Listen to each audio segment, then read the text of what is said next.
A very good afternoon to all of you. Today in this session, we are going to discuss about the block 3 of course code BMTC-132. This particular course code deals with the second and higher order ordinary differential equations. Now, let us look at the outline of this particular block. So here in first unit number 10, we have to discuss about the higher order linear differential equations. Then second, unit 2, unit 11, we have to discuss about the method of undetermined coefficients to calculate the particular solution of a second order linear differential equation of non-homogeneous type. So let us moving towards the definition of higher order linear differential equations in page number 7. So let us move to the page number 7 to discuss about the second and higher order ordinary differential equations. So now, here as you can see,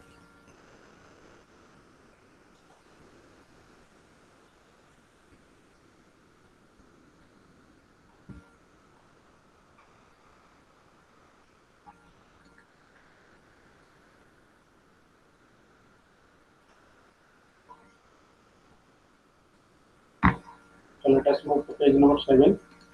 Am I audible? Yes, sir. Am I audible? Okay, thank you.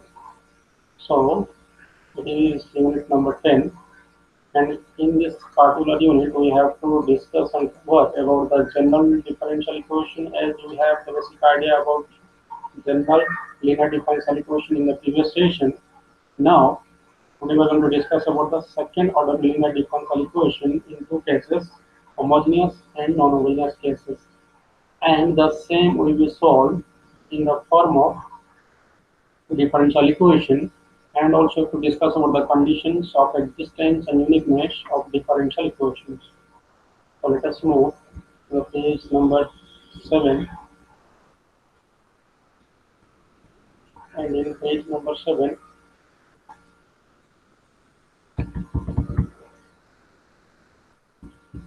look at the particular expression. So here examples are given.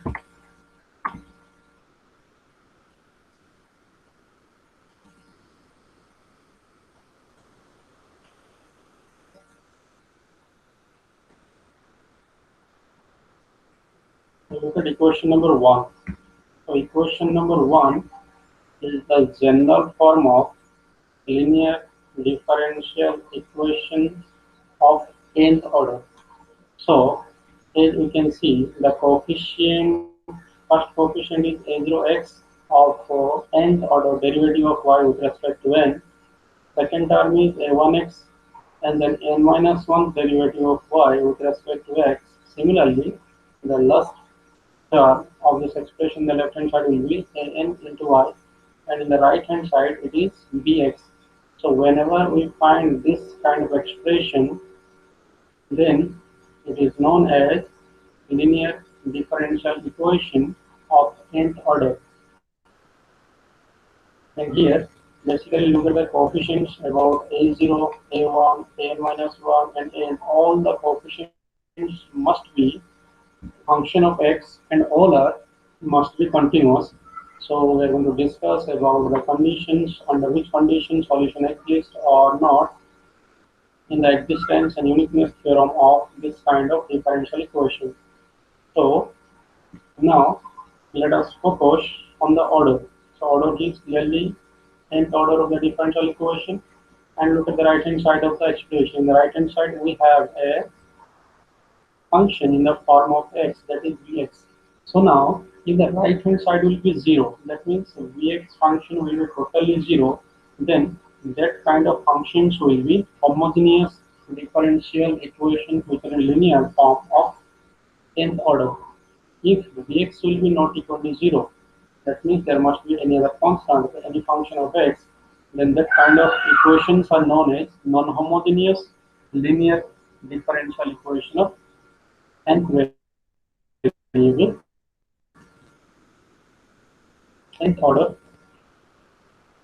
with variable coefficients, because here all the coefficients of the differential equations are expressed in the form of functions.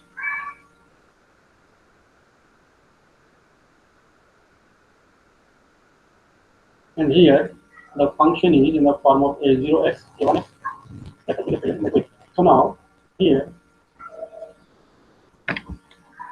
you can see in the next page the definition of homogeneous and non-homogeneous are represented in bold small alphabets, and some examples are also given.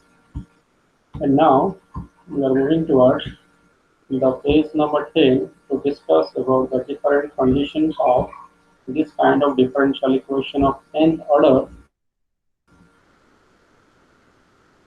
And thus, let us discuss about the two basic definitions which are very much useful when we are going to solve this kind of differential equation of higher order differential equation. It may be order 2 or 3 or maybe higher.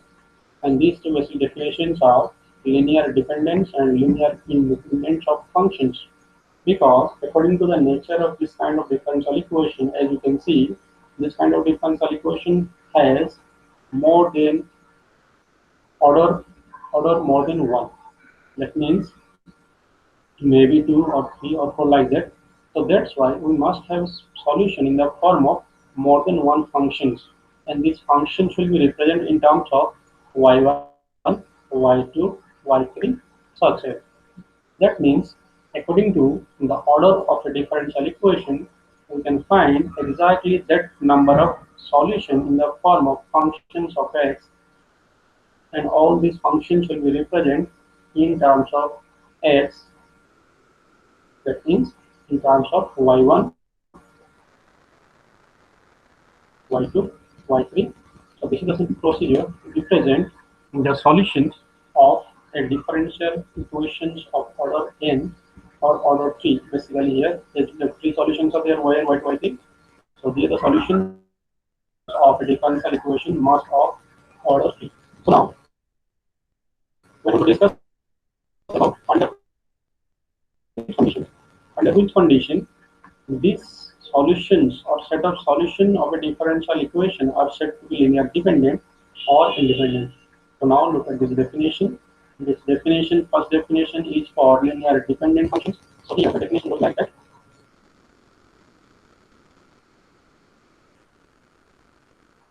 A set of solutions y1, y2 up to yn is said to be linear dependent on an interval capital I if there exist real numbers c1, c2, c3 up to cn, not all are 0, such that this linear combination of functions with constant, that means c1 y1 plus c2 y2, the number cn yn must be equals to 0. But the condition is that all the real numbers c1, c2, c3 up to cn should not be 0 here.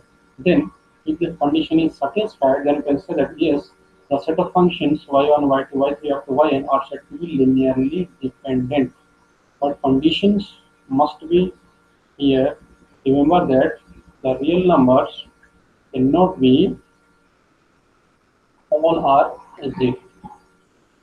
Now, let us discuss about the second one, that is all over the linear independent functions on an interval I. So here, as you can see, similarly you can write or you can say a set of functions y1, y2 up to yn are said to be linearly independent on an interval capital I if it is not dependent on that interval. If it is not dependent on that interval means that is the definition, that is the complement of the definition of linearly dependent.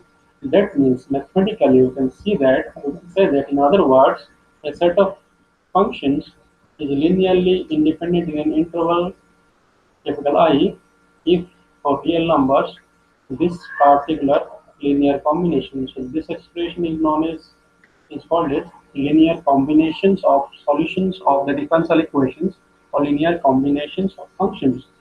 So here, look at the linear combination. There is exactly same as the linear combination that was discussed in the definition of linear dependent.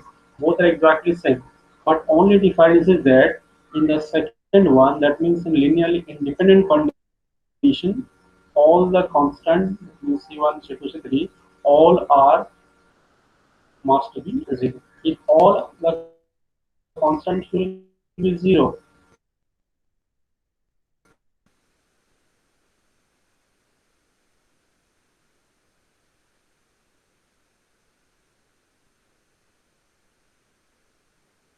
then we can say that the function will be linearly independent. Then we can express Sir, but if anyone is not equal to 0, then the expression is 0, then we can the end. So these are the two simple ways sir अच्छे से voice नहीं आ रहा है.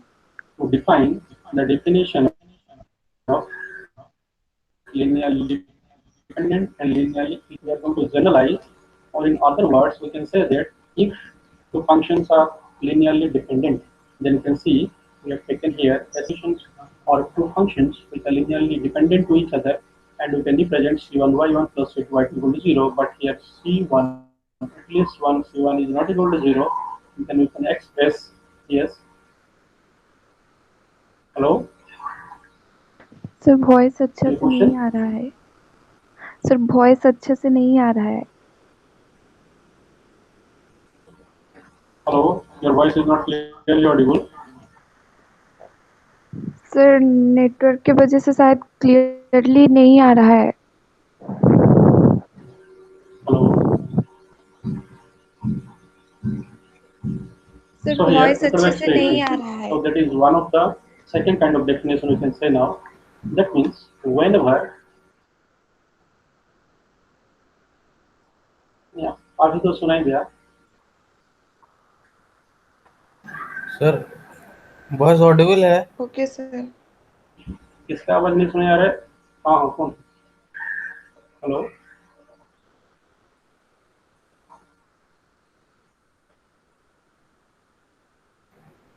Sir you can continue now. Hello.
Hello Priyanka.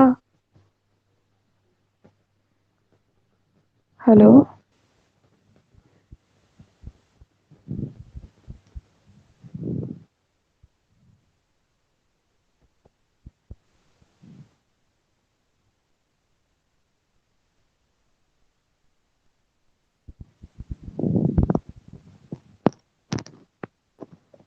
Hello.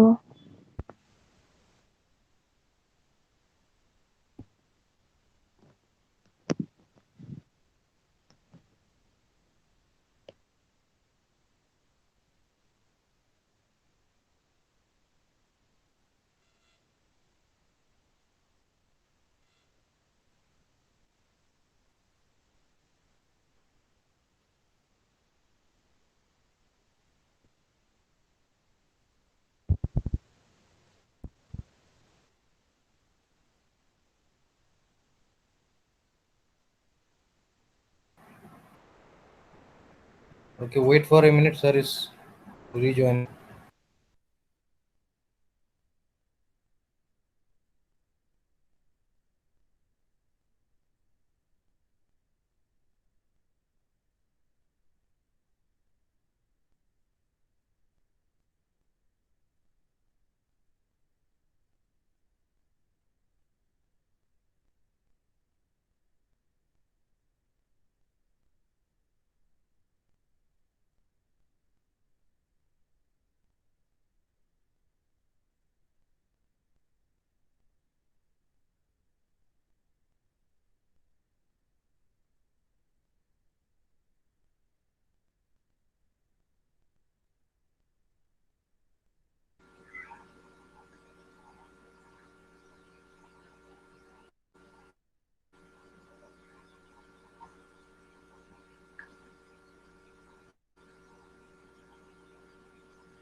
So we are at the expression of y1 equals to minus of c2 divided by c1.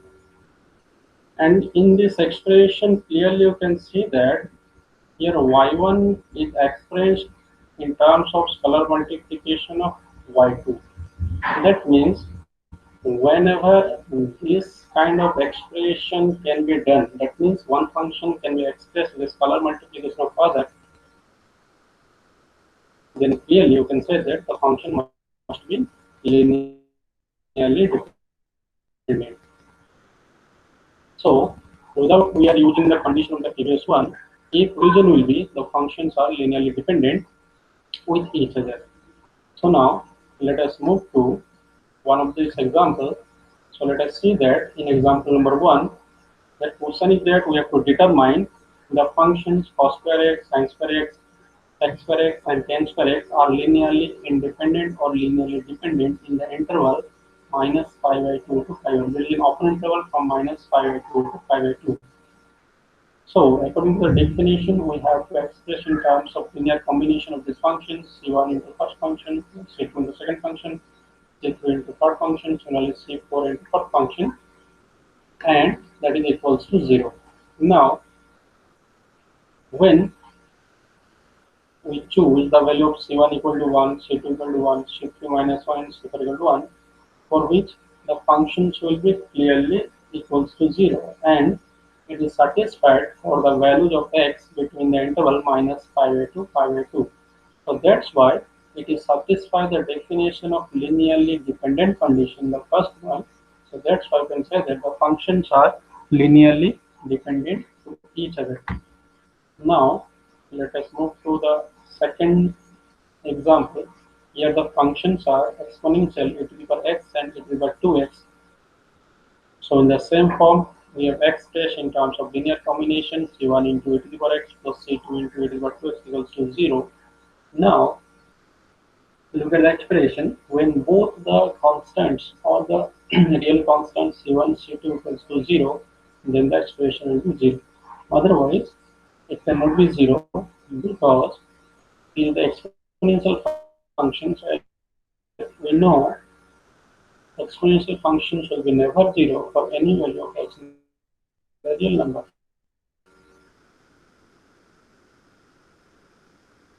So that's why we can give a conclusion that these two functions are linearly independent to each other. because when we substitute the value of C1, C2 both 0, then the linear combination will be 0, otherwise it cannot be 0. So that's why whenever all the constants are 0, the conclusion will be the function must be linearly independent on that particular interval or any interval of Wronskian determinant. That is, now we're going to discuss about functions and we have to find out the conclusion, the solutions of a differential equation of nth order or fifth order or fourth order like that. So let us move to the page number 12 to discuss this. So look at that theorem number 1. So this theorem number 1, the statement goes like that. So here we have taken n functions in the form of y1, y2, y3 up to yn are the n function on an interval capital I, and all the functions should possess the derivative at least up to n minus 1th order. So under these conditions, we have to represent all these functions in an determinant form, and the determinant will be represented in terms of capital W, and here the functions are y1, y2 up to yn, and it is n by n order determinant. Look at the first row of this determinant. Here in the first row, it is the functions y1, y2 up to yn, and in the second row, it is the first derivative of all these functions what are represented in the first row.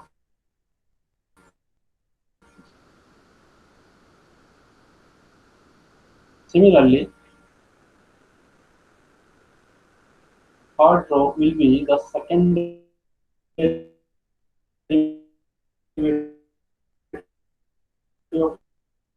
of all such function listed in the first row, and finally the last row or nth row will be the n minus 1 derivative of all such functions which are listed in the first row of the determinant. So this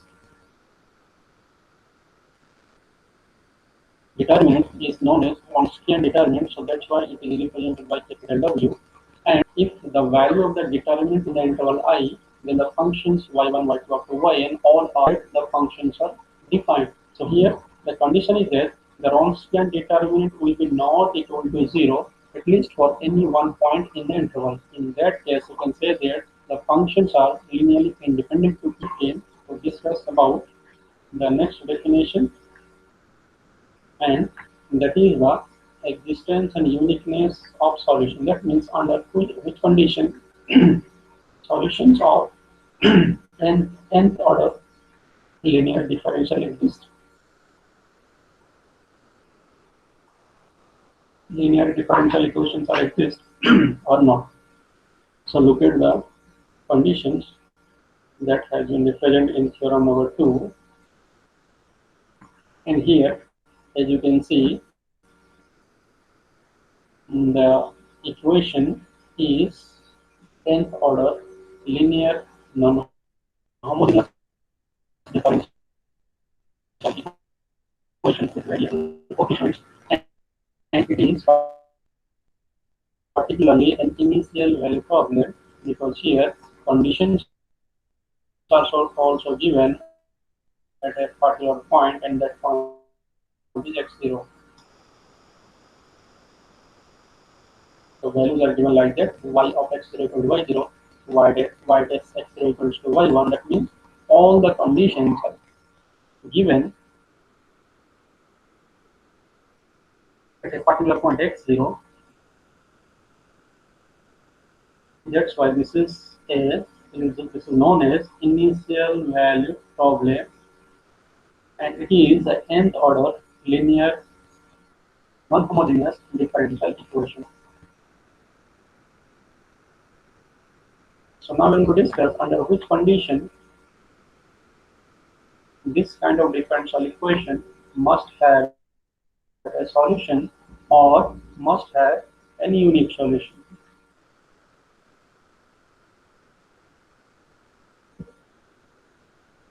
So as you can see here, y0, y1 up to yn minus 1 are the given real numbers. So here the expression that was used in the initial condition, that is y0, y1, y2, these are the real numbers, and the condition is listed in the second line of this statement.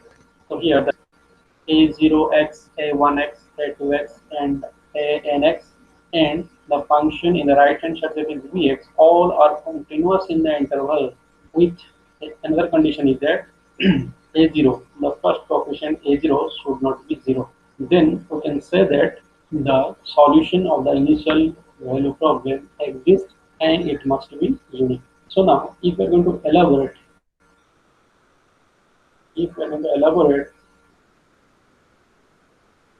this particular conditions which are given in this theorem number 2, then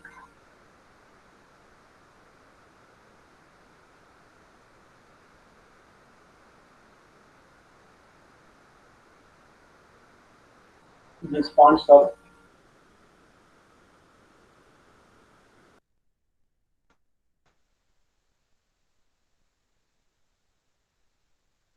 listed one by one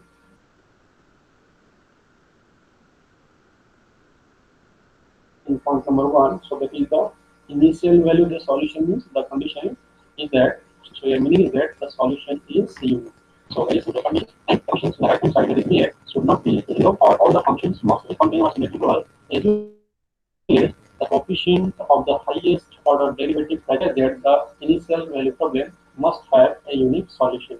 So here in example number 4, that is in this case, so here the solution is represented in the form of yx, that is 3 into e to the power 2x plus e to the power minus 2x minus x. The unique solution of the initial value function is unique to the differential equation of second order non-homogeneous linear differential equation with these initial conditions at x0 equals to 0. So here just we have to calculate the derivative of the given function y, first derivative, second derivative, and we have to substitute these values in the differential equation, and it is clearly satisfied. That means the given function is a solution to the differential equation, and if we are using the conditions given to the differential equation, then you can estimate the value of the constant, and finally we came to know about the solution, that is the unique solution of the differential equation. And here clearly you can say that the conditions of the statements in theorem number, in the theorem of existence and uniqueness theorem. So here clearly all the coefficients of the differential equation. So here coefficients of the differential equation are in constant form. So that's why, as we know, constant functions are continuous. So first condition is to be satisfied, and look at the right hand side of the function, that is bx. So bx is also in the form of monomials, that is 12x. So again, monomials and polynomials are also continuous functions. So we can say that all the conditions of the theorem number 2 are satisfied, and hence we can calculate the unique solution to the differential equation of order 2. So now let us move to the page number 70 to discuss about the solution procedure of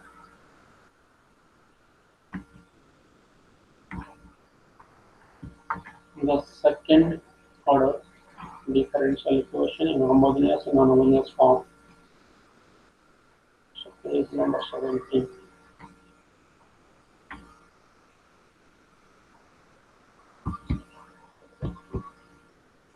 So in page number 17, a theorem 3 is given. So look at the statements of the theorem that is useful when you are going to solve some problems or exercise or problems. So here the statement goes like that. So if y1, y2 up to yn are the solutions of a differential equations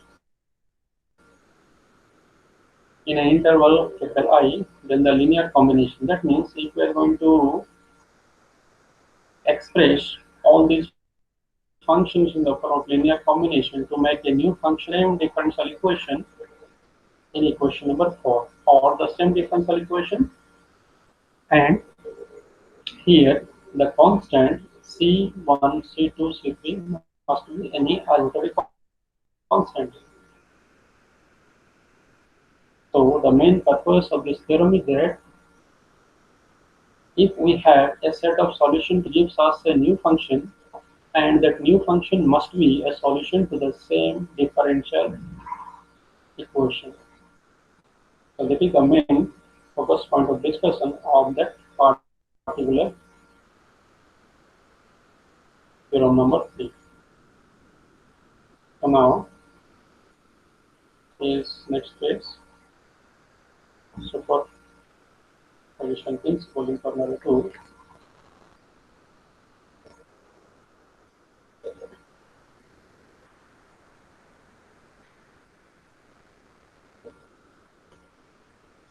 So here theorem number 3 is also known as superposition theorem, because here we can find out a new function by using the linear combinations of the solutions or set of solutions of the differential equation, and this particular new solution is also a solution to the differential equation. This principle is known as superposition principle of the differential equation. So that has been written in formula 2. Now let us move to the next article in page number 26. So now look at the theorem number 6. So in theorem number 6, again we are using the linear expression that was discussed in the linear dependence on independence condition. So whenever we are going to linear differential equation of higher order, so it has represent as complete solution or complete integral or general solution, the first one, or second one is known as particular solutions of the differential equation. So here this theorem number 6 gives us the idea about that one. So here the particular solution of the differential equation will be represented in terms of ypx. So here yp always represent or denote the particular solutions of the non-homogeneous differential equations, and Ci is known as the complete integral of the differential equation, or also known as general solution of differential equation of nth order. And it has been represented. And so to represent the solution of the differential equation, we have to combine, we have to add both these two solutions. First one, we have to add the solution for the homogeneous differential equation, that is complete integral or general solution, and the second solution is yp, is the particular solution, that is particular solution of the non-homogeneous differential equation of higher order. So now let us see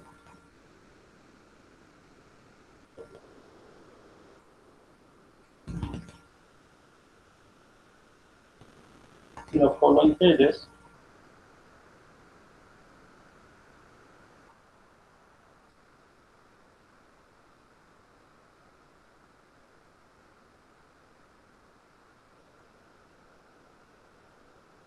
How we can express and how we can represent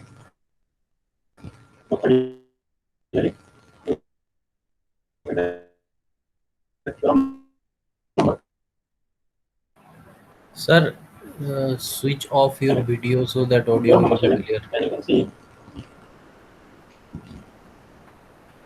we have a nth order linear non-homogeneous differential equation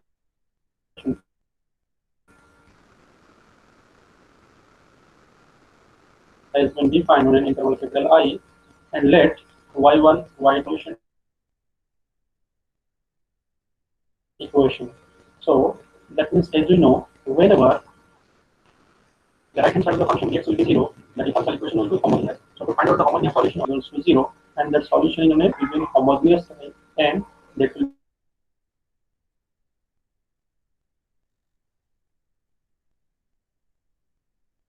be equation. So now let us see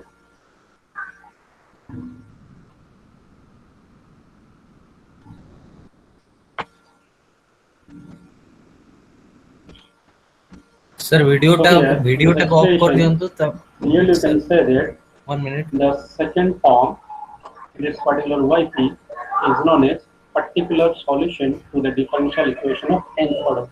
So in this way, we can generally represent the solution of the differential equation, which is in terms of non-homogeneous nth order differential equation. So now, the same idea will be now adopted to find out the solution of a non-homogeneous differential equation of higher order,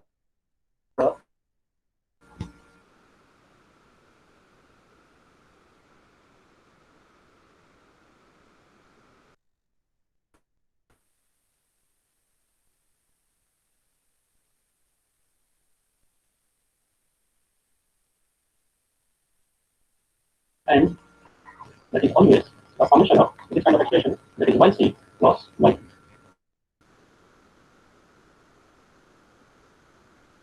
So here this is said, that is y equal to the summation of yc x plus ycx. Ycx is known as the complete integral or complete solution to the differential equation, and and as you can see, plus yp. So as we have discussed now, yp means the particular solution of the differential equation of non-homogeneous type. Or simply you can represent in the form in language, you can express that one y equals to complementary function plus any particular integral, that means particular solution. So now let us move to discuss about the solution of particular solutions of non-homogeneous differential equations. So first we discuss about the solution of homogeneous linear differential equation with constant coefficients.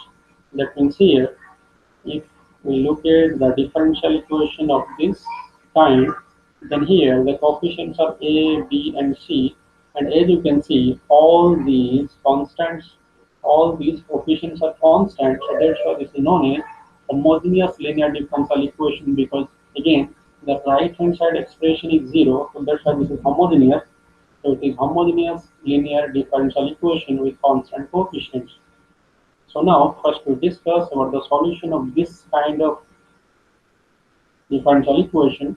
These are known as complete solutions or complete integral, and then we are moving towards particular solutions or particular integral of the differential equation. So now the simple procedure there, whenever we want to find out the solutions of homogeneous differential equation, we have to always substitute y is equal to e to the power mx. So it is the standing rule or standard procedure to substitute the value of y equal to e to the power mx, and similarly its derivative y dash and y double dash, that is m into e to the power mx and m square into e to the power mx, to substitute the differential equation. So after substituting the value of y equal to e to the power mx, we have an expression in the form of quadratic equation, and this quadratic equation is known as auxiliary equation or characteristic equation. So after finding the solutions or roots of this quadratic equation, that is auxiliary equation or characteristic equation, we have exactly two roots. Again, according to the nature of the roots of this auxiliary equation, we have to represent the solution in the form of complete integral or complete solution. So again, three possibilities are there. The roots of this quadratic equation may be real, distinct, or may be real, but some of the roots may be repeated. Some of the roots may be repeated. Or that means both the roots are real but may be equal. And third possibility is that the root must be or may be complex conjugate roots. So here, for three possibilities, to discuss the expression of the solution will be in terms of linear combination of C1 into e to the power m1x plus C2 into e to the power m2x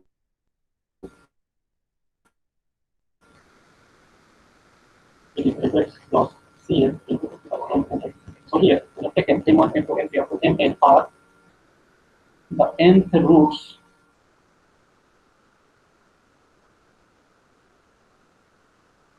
of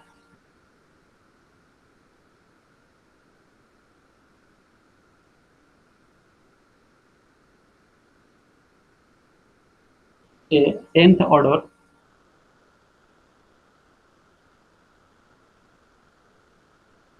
auxiliary equation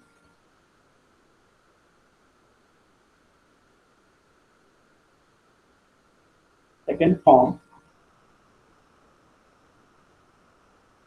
the nth order differential equation of homogeneous type. Then the solution will be expressed in this kind of linear combination of solutions with differential CA. So this is the main expression we are using when the roots are real and distinct. When roots are real and distinct, we have put the arbitrary constants has been used here to solve this. As you can see, we have a differential equation of order 2 and it is equals to 0. So clearly this is a homogeneous differential equation of order 2, and here we are going to substitute the value of y equal to e to the power mx. And after substituting this value, we have a quadratic equation in the form of 2m square plus 5m minus 12 equal to 0.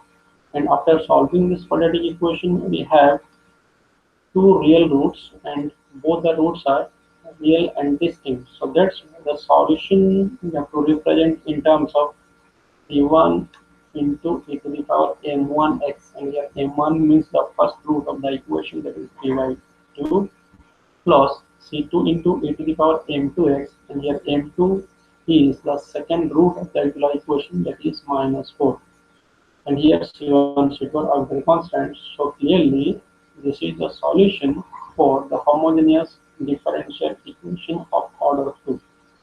So this is a very simple procedure to find out the solutions of homogeneous differential equation of higher order. So now let's move towards the next.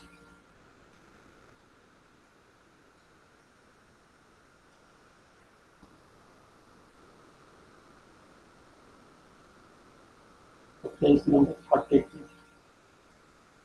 So let us move to the page number 42.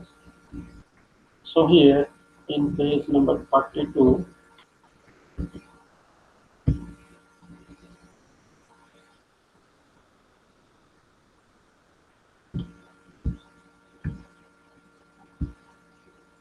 six, let me move to 36. This is 3 complex conjugate roots. So in 32 page, in page number 32, the second condition has been discussed, has been given. Second condition means when the roots of the auxiliary equation is real but repeated. Under this condition, how can we represent its solution? So that is the main purpose of that particular example or condition number 2, that is given in page number 42. So here, if we focus on the differential equation is example number 15. So clearly, this is clearly a homogeneous differential equation of order 2. Homogeneous differential equation of order 2, and here, if we substitute the value of y equal to e to the power mx according to the solution procedure, we have a quadratic equation in the form of m square plus 4m plus 4 equals to 0. And by solution or solving, we get exactly two solutions in the form of minus and minus. That means the solutions are real but repeated or equal or identical. So in that case, we have a single solution in the form of y1x equals to e to the power m1 or m2, because both the value are here same, so that is e to the power minus 2x. But the other solution we have to represent in terms of the expression y equal to v into y1. So here v will be any functions of x here.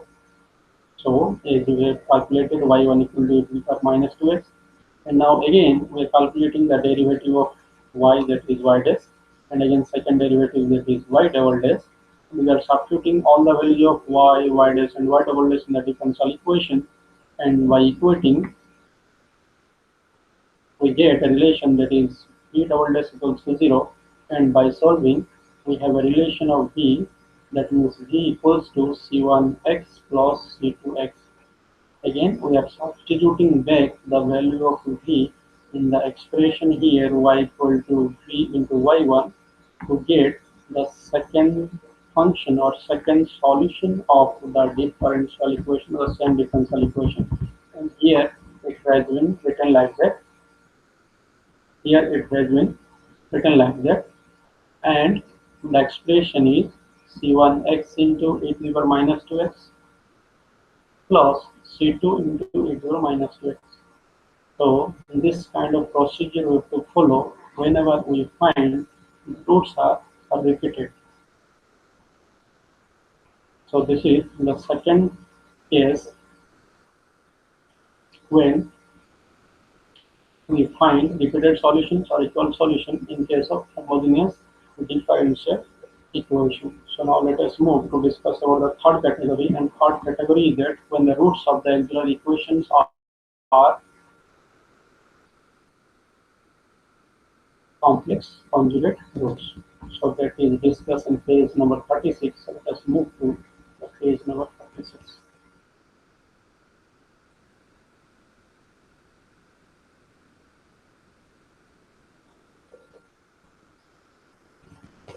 So here, in page number 36,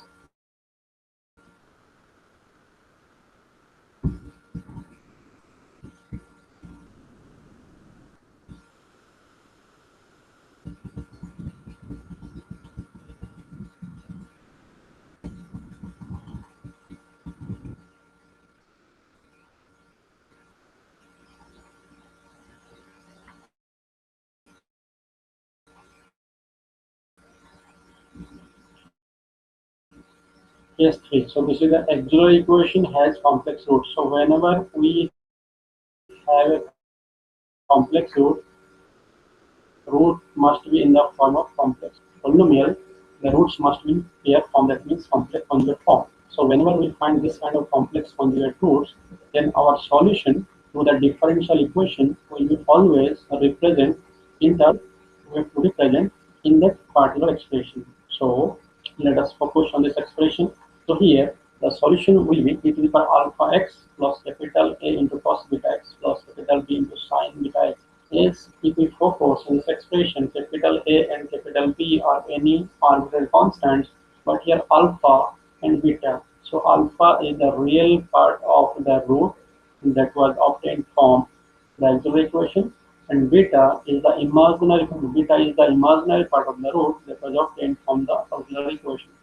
So directly we can express in the form of beta alpha, which fall into capital A cos beta x plus capital B into sin beta x.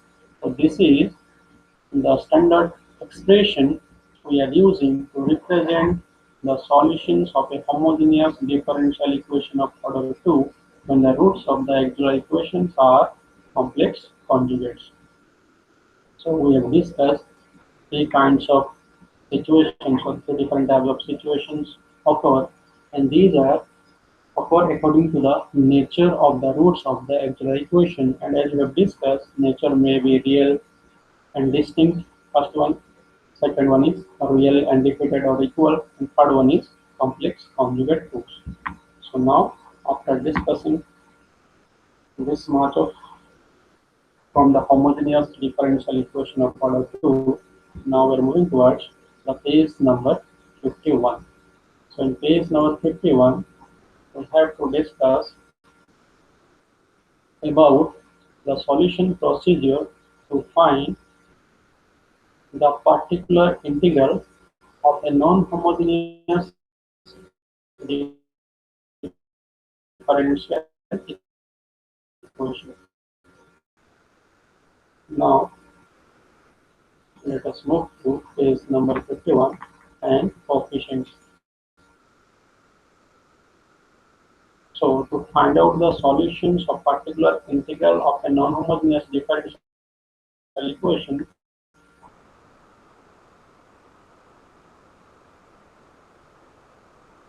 we have several methods are there, but out of these several methods, the first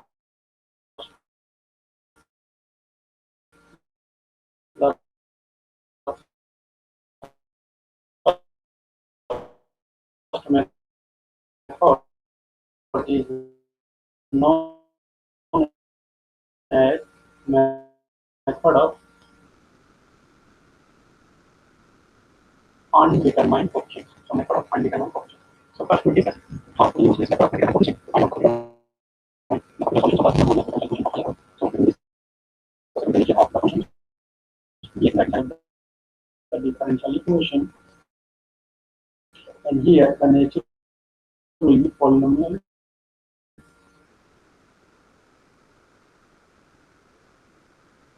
or exponential function or sine cosine functions or product of exponential or polynomial functions. So according to the nature of the function present in the right hand side of the differential equation, we have to adopt the procedure to find the solutions of y-prime coefficients. So let us see page number 52. So here first condition we discuss here, if the right hand side of the function of the differential equation, that is what the solution is p. So as you can see, equation of second order, and here in the right hand side the function is x squared, so it is a polynomial of degree 2. Now as it is a polynomial, we have to select yp in the form of general equation of polynomial of degree 2, that means quadratic equation, that is in the form of capital Ax square plus bx plus c. So according to the nature of this x square, we have to choose its polynomials of degree 2. Now in the same way, we have to calculate its first derivative, second derivative, and we are substituting all the value of yp, yp and yp double dash in the differential equation. And after substituting these values in the differential equation, we have to equate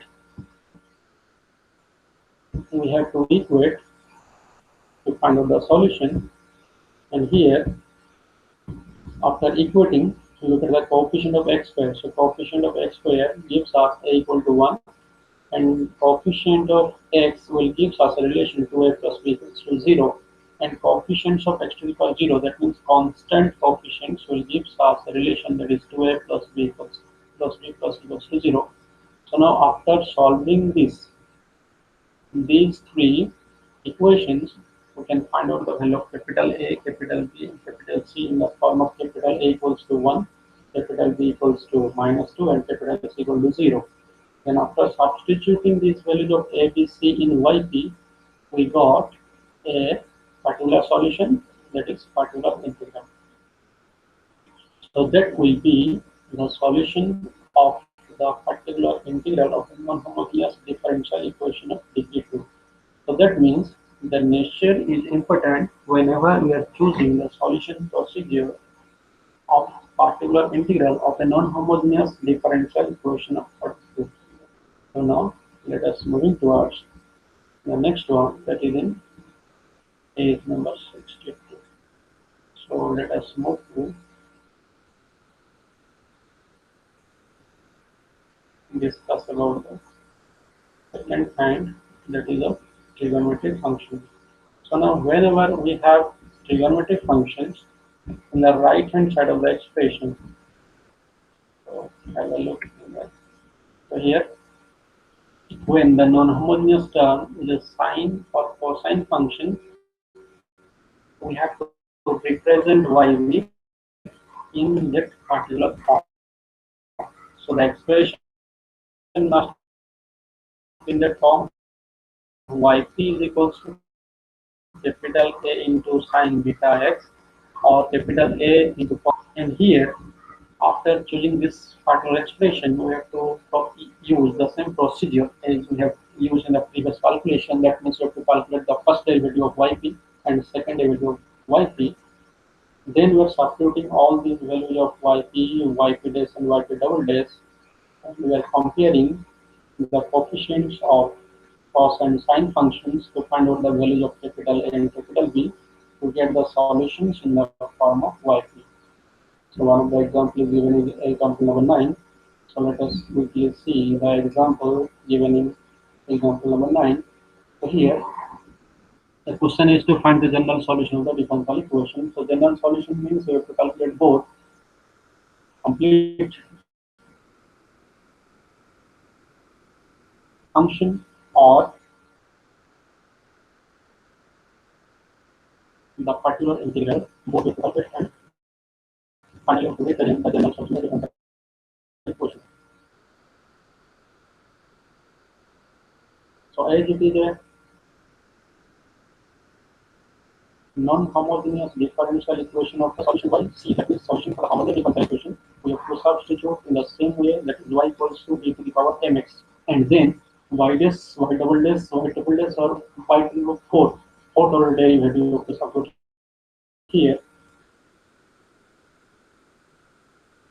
Then after substituting and equating, we have an actual equation in terms of root degree. That is n to the power 4 minus 2m square plus 1 equals to 0. And after solving, we have exactly 4 roots, and these are 1 2 times and minus 1 repeated 2 times. So here the complete solution or complete function will be represented in terms of c1 plus c2x into e to the power x plus c3 plus c4x into e to the power minus x. So this is the solutions of the homogeneous differential equation. Now we are moving to find out the solution of the non-homogeneous differential equation in terms of yp, that means the particular integral, and that will be represented here yp equals to a sin x plus b cos x, because here a sine function is present, so you could represent a sin beta x plus b cos beta x, but here beta will be 1 because the given function sine has beta equal to 1. The coefficient of x will be here 1. So that's why it's a sin x and cos x. Again, we are using the same procedure. First derivative of yp, second derivative of yt we are using and substituting back in the differential equation.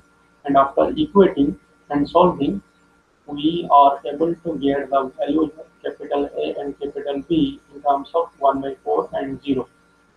Then now we substitute the values of A, B in our expression yp to get the solution of yp. Solution in the form of yp, that is the particular solution. And here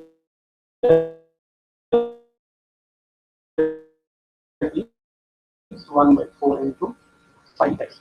And now finally,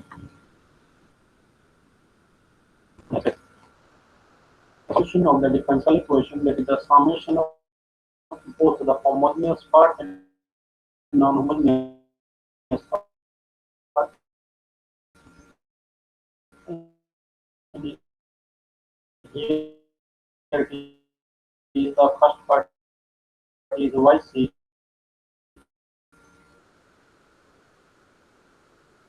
yc is this one, that is the solution from the homogeneous differential equation, that is yc, and the second part is yp. So these are the simple procedure we are using when we have a polynomial function or we have a trigonometric.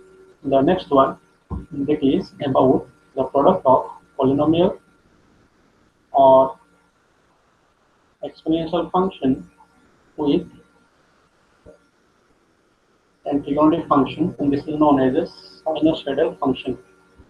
So here, as you can see here in this example, in equation number 16, we have a differential equation in terms of order 2. It is a non-homogeneous, and on the right hand side, that is a product of the function x and e to the power 4x. So clearly, this is a product of a polynomial and an exponential function.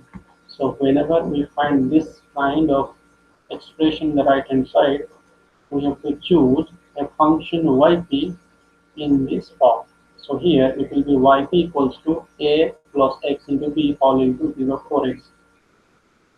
So now once we choose the value of yp under this method of undetermined coefficient, we have to use the same procedure, that is yp dash and yp double dash, and we substitute back these values in the differential equation and equating the coefficient of e to the power 4x and the coefficient of x. Then finally solving these, we can get the values of capital A and capital B, And then finally we're substituting back these values of capital A and capital P in the expression of yp in equation number 70. Then we have a solution in the form of yp, that is yp equals to the constant, that is the value of a into e to the 4x plus the value of v into e to the 4x into x.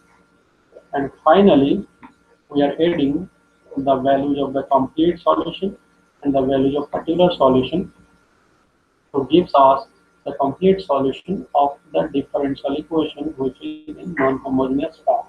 So these are the simple procedure we have to follow to find out the solutions of a non-homogeneous differential equation of order 2 or more than order 2. So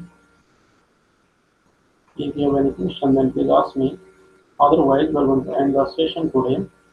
So in the next session, we are moving towards the other methods to find out the solution of non-homogeneous differential equation, and the solution procedure is known as method of variation of parameter. Method of variation of parameter. So